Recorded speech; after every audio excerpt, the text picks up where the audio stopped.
I want to give a commercial for tonight. And I want to tell a story that I intended to tell tonight, but I realize there's so much I'm trying to cover. And I'd love to get through 1997 by tonight. Don't know if I'm going to be able to or not. So I want to tell a story that I believe everybody at New Covenant ought to know. It's a story probably most of you in this room aren't aware of, have no idea of. And if you could put I'm just going to be using for this part the first two slides from the message.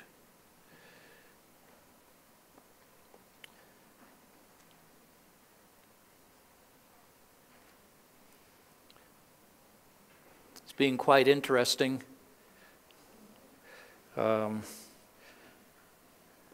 34 years have gone by just about, and giving the prophetic history and calling that I believe God has from day one had intentions for us as a congregation. And among those intentions are to be among those that he uses to wake up Russia and to call them to the place, to the forefront. Their prophesied end-time position is to a mighty outpouring of the Holy Spirit, a mighty outpouring of salvation, awakening in Russia such as there never has been and never could be again. And from Russia, that awakening is to spread to Europe and then to the rest of the world, quoting from a prophecy that Hudson Taylor had. And I believe that God has called us. We have done something that no other congregation has done in Russia, and that is we have gone to many, many of the cities, not all of them, but many, many of the cities. And we've taken the renewal anointing to help prepare the Russian army of God. And I believe God is going to give us an opportunity to return to Russia and to call for the Russian army of God, the giant, to awaken and to assume its place, its position in the earth, and that is leading the end-time harvest. I believe that's where we're going. I hope you're willing to join us and to be a part. It's a privilege that's been granted to us.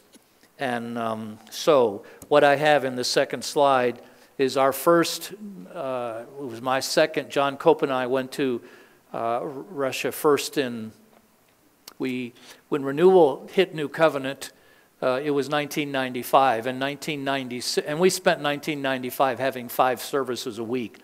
And we had long, long prayer times that lasted hours and hours and hours. And we prayed for people, very complicated prayers like more. We said more, most of the time, more. Every now and then we'd get really complicated and say, come. And if we were feeling particularly enthused, we'd call for fire. But that was it. Just more.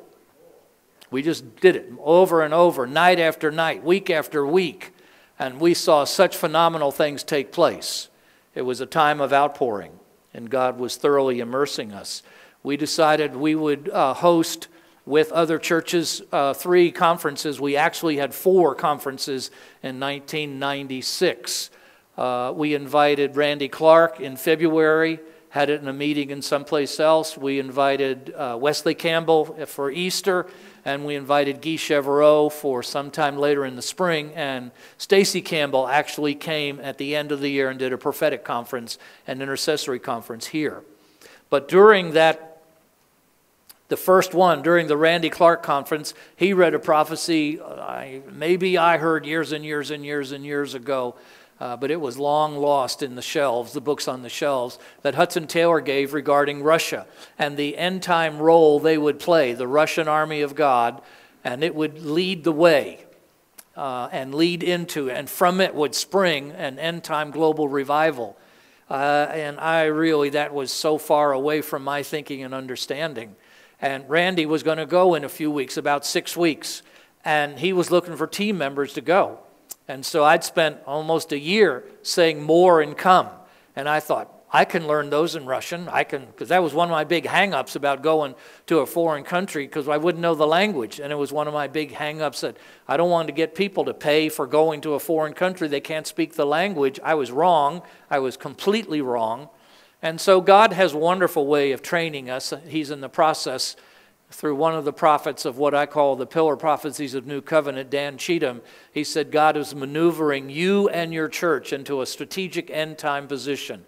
At that point in time, I didn't even know there was an end-time role, end-time harvest. And he's maneuvering, he's moving you. He was speaking to Faye and myself, and the church. He spoke specifically to both, that God's maneuvering us and has been.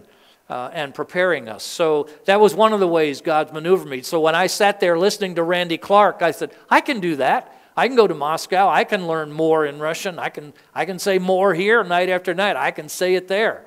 Because it's the work that God does. We learned that we're just like the flea on the elephant. The elephant is what God's doing, the Holy Spirit's doing because of what Jesus has done. And you just ride the elephant. We use that phrase over and over and over again. That just actually came to me today. All these weeks I've been thinking this. I'd forgotten about that. And what role does the flea play on the elephant? Well, you have the privilege of being along for the ride. And you get to see what God is doing.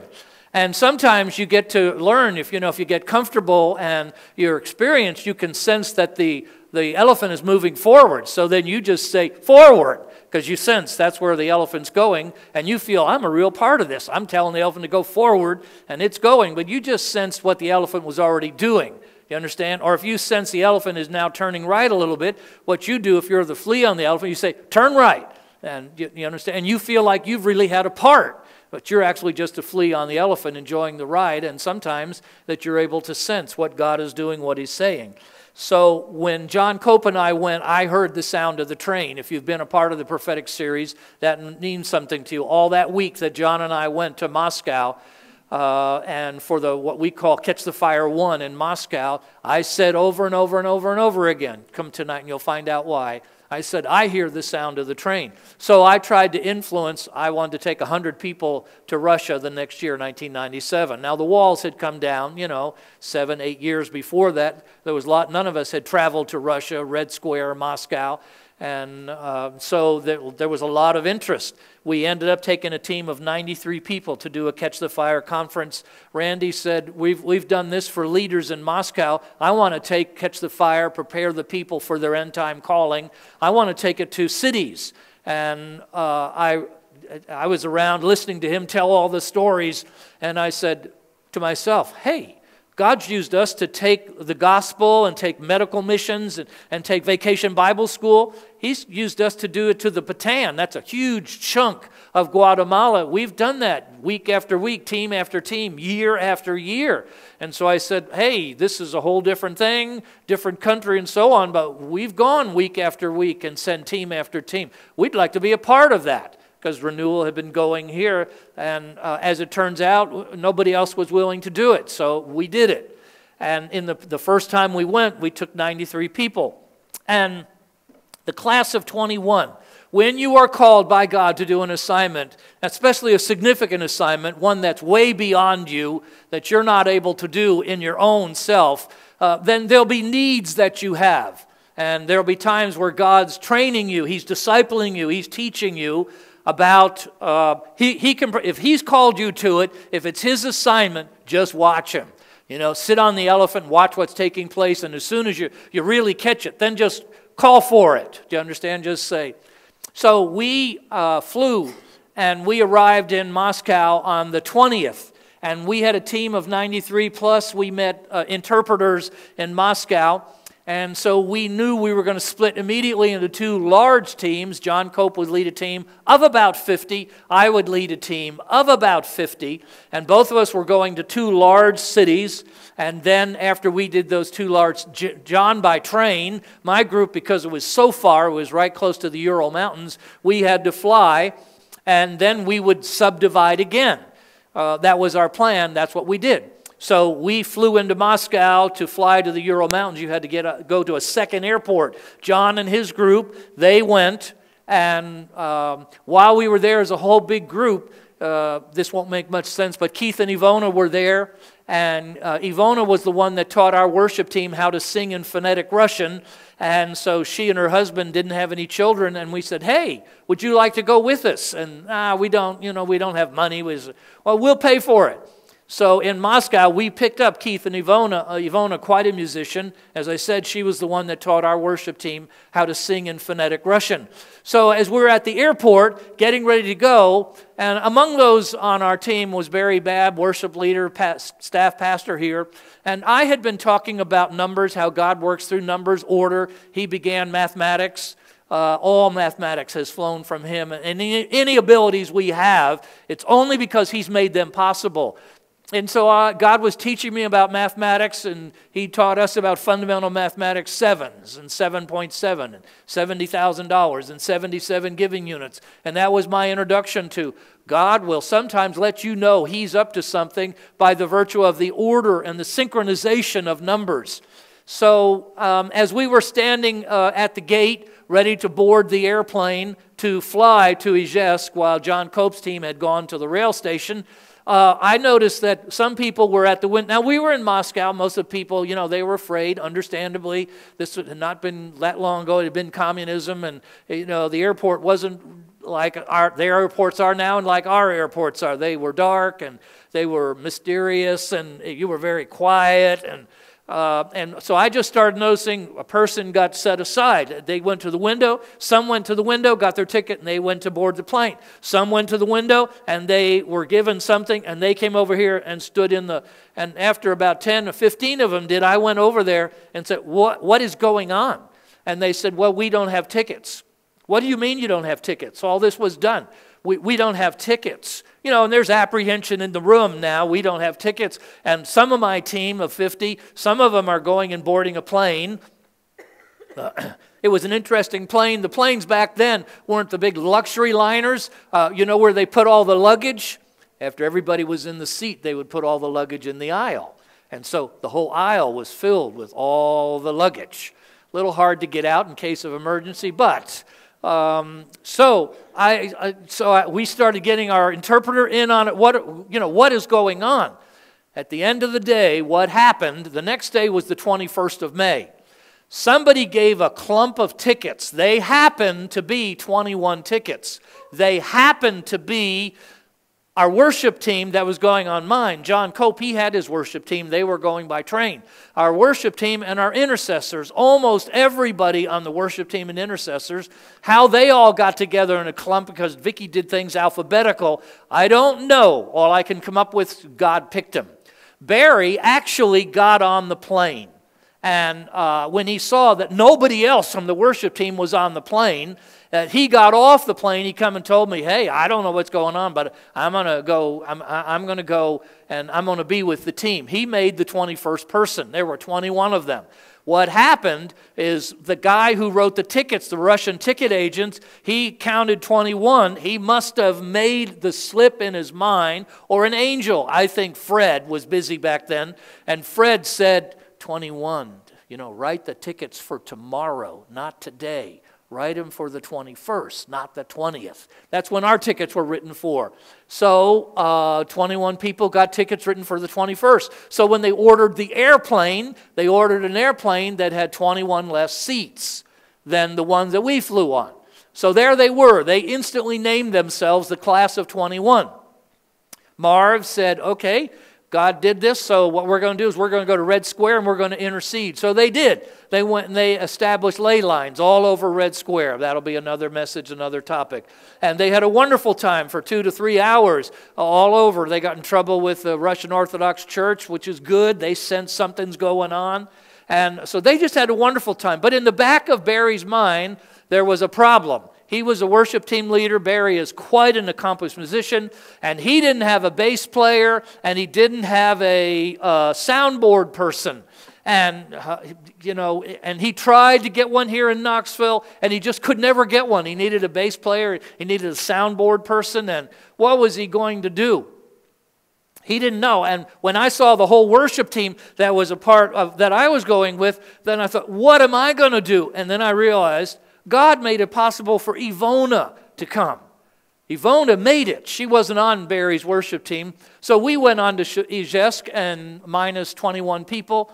And Ivona did the worship, and she did wonderful. She's Polish, speaks Russian fluently.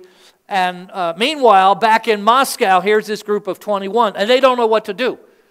And so they have an interpreter with them, and they establish ley lines all over Red Square. And then it's supper time, their interpreter said, look, I got to go and get tickets because you're going to fly tomorrow. I got to go get tickets. So what I'm going to do is I'm going to take you to a church, and I'm going to leave you there so you're safe, and I'm going to go and get your tickets. So as she was getting ready, she took them to a church. As she was getting ready to leave, in walked somebody she knew. The guy's name was Igor, I-G-O-R. And she said, Igor, what are you doing here? And I wasn't there. I was a long ways away at that point in time. But from what I'm told, Igor said, well, I don't normally come here, but I just felt impressed to come here. I come on Sunday, in the morning, but I don't come at night. This was in the nighttime. So she said, look, I've got to go to the airport. All these people, they don't speak Russian. They don't know what to do. Can you take them to McDonald's? And then I'll come and pick them up. So Igor said, sure. So they go to McDonald's in Moscow. And Barry and Jim Heumann decided they'll just be nice. And so they sat with Igor, and he helped them all order. So they're ordering. And he said, Igor, by the way, what do you do? And Igor says, well, I'm a bass player. I wasn't there, but I'm sure Barry said, you're a what? I play bass. You play bass?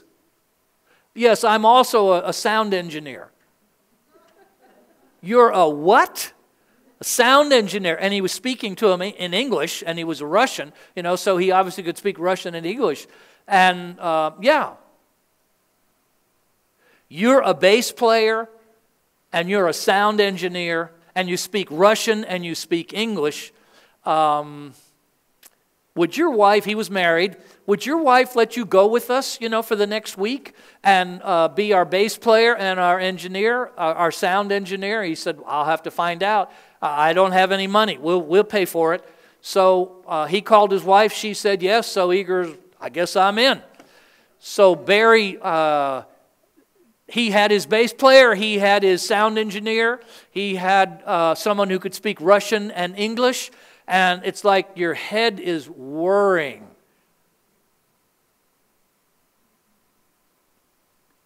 They were going to fly out on the 21st. There were 21 of them. The 21 had a very select group of people, not alphabetical. Barry told me, in essence, he starts thinking, maybe Porcella's not, he's somewhat crazy, but maybe he's not totally crazy in this number stuff. I'm not sure I really buy it completely, but my goodness, this is interesting what's happening.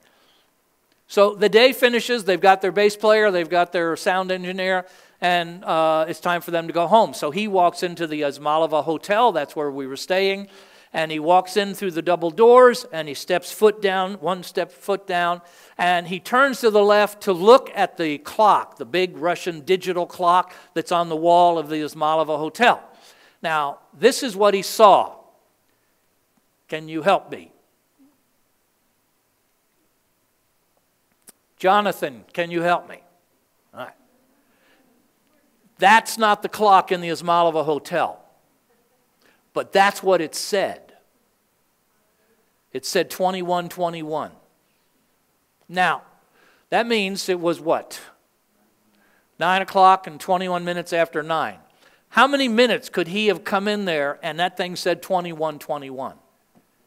He had 1 minute, 60 seconds. That's all he had. For the whole day to work out and him to step into the Izmailova Hotel and to see it's saying 21:21. I asked him, Barry, how did that impact you? What did it say? He said, it said to me, I realized and accepted. We are on an assignment from God, and I'm in, so let's go. Meaning, he's a believer in all the numbers? No, that's not what it means. He means God used numbers, ordering, structuring them, such to the point that it was way beyond the realm of, well, that's a coincidence. Boy, that's another coincidence. Wow, that's a huge coincidence. God did that. seeing all the events of all the people, the specific people, all of those things came to the conclusion, this is God, He's doing something, He's put us on an assignment, so let's get on the back of the elephant and let's just ride, and when we recognize something that He's doing, let's just call it out. Class of 21. We, for the next 2 to 3 years, we saw so many 21s. Next year we took a leadership team, and there were 21 people on the leadership team. That's the way it worked out. We saw 21 over and over and over again. To us, it was part of the confirmation that God used. Yeah, I'm doing this. I'm calling this into being. It started with the class of 21 and the Igor story. Igor traveled with them. He was a wonderful, Barry said he was a fantastic bass player. He helped him with the sound system. And we came to realize that if you're on assignment from God and you just have a need and you don't know how in the world that need's going to be met, sometimes you got to start the journey. You got to be really committed and on your way before, God knows. He knows the time. He knows when it's really needed. He knows how to impact you. He knows what all the things are that are going to line up that will catch your attention. Igor's story. It's a part of our history. Everybody on that team of 21. I don't know how many of them saw that clock. Pardon? I saw it. You saw it? Did you see it while it was still 21:21? Pardon? Yes. Yes,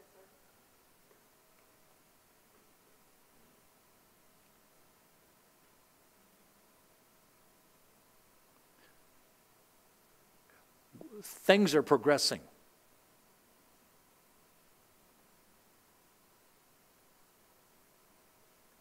And what do you believe, Russ? The global end-time harvest is going to be initiated through Russians in the former Soviet Union. And from them, it's going to spread to Europe. And from there, it's going to spread all over the whole earth. And I believe the flashpoint is Russia. And all over Russia, in churches, the prophetic history is known. And of all the people in the world, God picked this place, this congregation, to produce a DVD on the prophetic history of Russia. Amanda Rich says, Pastor Russ, you're as famous as a rock star in the churches. I said, I'm not a rock star, and I don't believe you. And she said, everywhere I go, they know about the prophetic history calling on Russia. Everywhere I go. Okay, Amanda, okay. That's Mike Rich's daughter, who's in Ukraine at the moment, missionary in Ukraine. So I invite you to come tonight. We're going to talk about the stories